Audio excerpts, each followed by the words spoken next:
My name is Pat Morley, and I'm the founder of Man in the Mirror.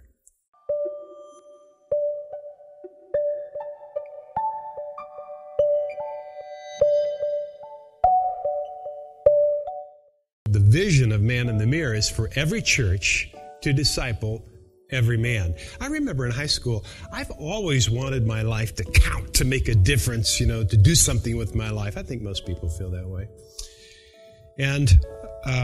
But at the school where I went, there was not much attention given to the individual. And so bottom line is I quit high school in the middle of my senior year, joined the Army. I ended up one Saturday morning in a ditch somewhere between Fort Bragg and Raleigh, North Carolina. My head was throbbing from a hangover, and I had missed revelry, so I knew there'd be a price to pay for that. But that's not what was bothering me. I was just thinking, what happened to you, Morley? You wanted your life to count and to make a difference. You wanted to be somebody, to do something, to lead a life of significance and meaning and purpose. And here you are in a ditch. You're just a nobody, headed nowhere, and it was really true. So on that day, I made a decision in my own will that I wanted to turn my life around. So I got the GED, high school equivalency, came back from the Army, finished college. I just figured, let's go into real estate, commercial real estate, because that's the biggest price tag out there, and I can sell that and make the biggest commissions. As a young businessman, I was meeting all of my goals. Everything I touched seemed to work out, and I was miserable. So in the meantime, I had married Patsy, and this frustration was bubbling up and erupting, and I was taking some of these frustrations out on her. One day I was ranting. I just thought if I could just form the words on the tip of my tongue to express this amorphous pain that I'm feeling, maybe somehow I could expiate that, just get it out. She had these large tears rolling down her face, and I was transfixed. I couldn't look away. I tried to, but I couldn't look away. And after she held my gaze for what seemed like a brief eternity, she asked me this question. She said, "Pat, is there anything about me that you like?" Well, I felt like I'd been tasered. So I wandered off to the office for the rest of the morning, just stared out the window, and I went back to that ditch, and I said, here you are, it's 6 years later, and you're still just a nobody headed nowhere. And it was true. One day I was reading along Parable of the Sower, Matthew chapter 13.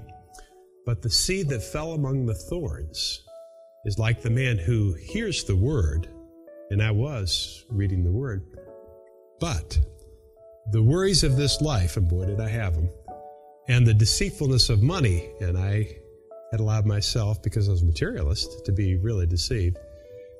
The worries of this life and the deceitfulness of money choke the word and make it unfruitful. And I said, that's my life. That's my life. That's exactly what's going on in my life. When I became a Christian, I already had a plan for my life. I knew what I wanted to do with my life.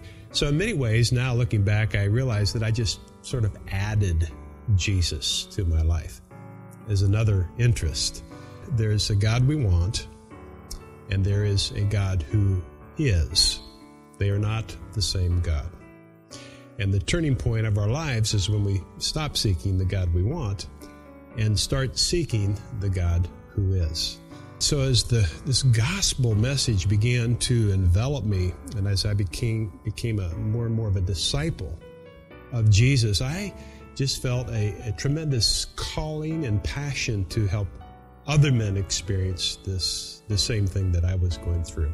It doesn't make any difference how we got into these current problems, whether it's poverty or racism, divorce, fatherlessness, abortion, government corruption, ISIS, you can name it. However we got into the current situation, the only solution is to disciple our way out.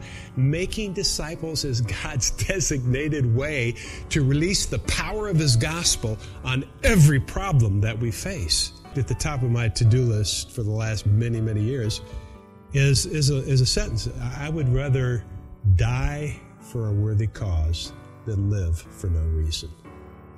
And men's discipleship that is that calling, is that mission, is that cause that is so worthy. So I left business in 1991, 25 years ago,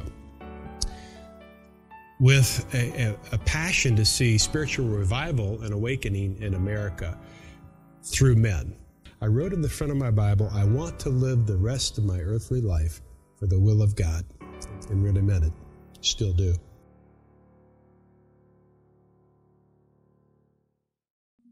Wasn't that an amazing story? I'm David Delk, President and CEO of Man in the Mirror. And 12 Days of Manhood, we're doing these 12 stories of encouragement about how God is working in the lives of men. If you like this story, share it. Click on the links in the descriptions, learn more, join the movement. We believe that God wants to do something great in the lives of men, and we're so excited to be a part of it. We want to serve you and help you any way we can.